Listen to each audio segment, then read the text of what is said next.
Thank you, Mr. Chairman, and I will include a statement for the record, and I appreciate you having this hearing and the witnesses being here, and it's good to join my Northwest colleagues and my colleague from Massachusetts to discuss these issues.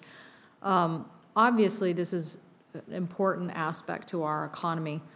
I noticed the other day going through the Pike Place market that you couldn't find any geoduck because it has struck such a price in the Asian markets that it's now all exported. But I think when it comes to non-shellfish seafood, we're in a different situation. I don't know, maybe there's things to unfold with shellfish.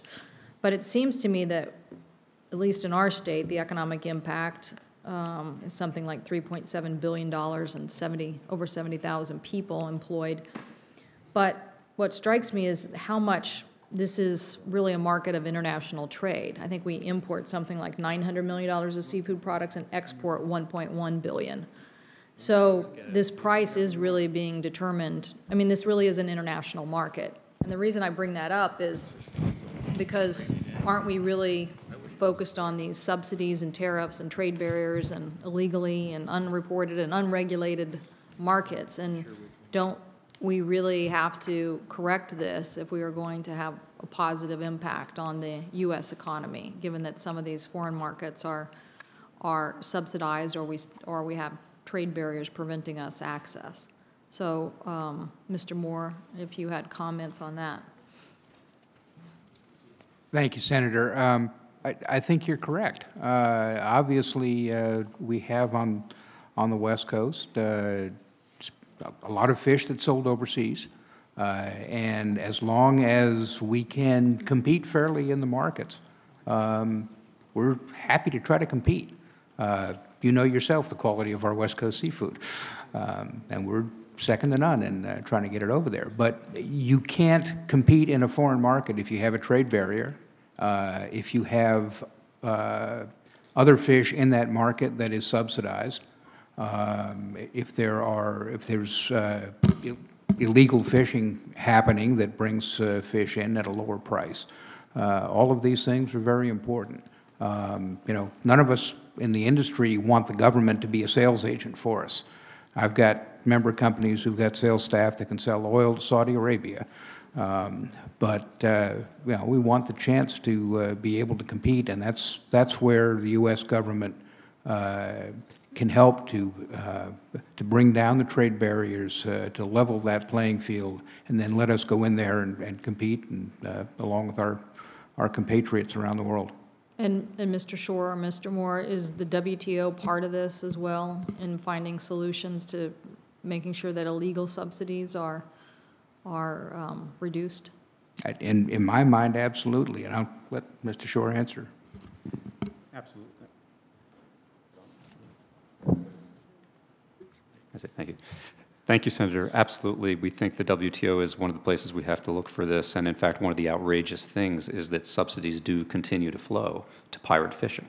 And that it's a crazy thing, but there you have it. And why haven't we seen cases yet filed with the WTO? That's a good question with a somewhat technical answer. But one of the things that's fundamentally innovative about the negotiations that are taking place at the WTO is that up until now, WTO rules, in order to win a case, you kind of have to prove that your ability to sell a fish into a foreign market has been monkeyed around with a subsidy.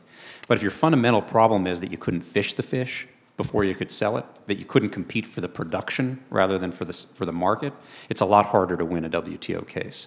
And one of the things that would be really innovative about the new WTO rules is it would look at production distortions as well as just trade distortions. And I think that's technically significant, and also, Senator, I think that's politically significant for this committee, because what it means is you're really expanding your constituency beyond the exporters and down to the producers for free trade. And I think that's something we all ought to think about. Well, we're very familiar in the Northwest with WTO cases as it relates to how products are produced and how they're subsidized. So I hope that the industry will bring forth some of these issues, because I think having them addressed this way really will help us. Mr. Danson, am I correct that environmental groups are natural allies on these issues of reducing subsidies and tariffs? Yes, absolutely. Because by doing so, you protect the fisheries, you make sure they remain healthy, and at the same time, you make it more economically viable for our fishermen, and you make sure that the natural resources around for generations instead of perhaps collapsing, which some scientists believe is possible if we kept going the way we're going. So to reduce subsidies on this scale at WTO with the teeth of the organization to make it actually effective is something that environmental organizations are working very hard for. It's a win-win because for the, environmental organizations and businesses are all on the same side. Thank you. Thank you, Mr. Chairman.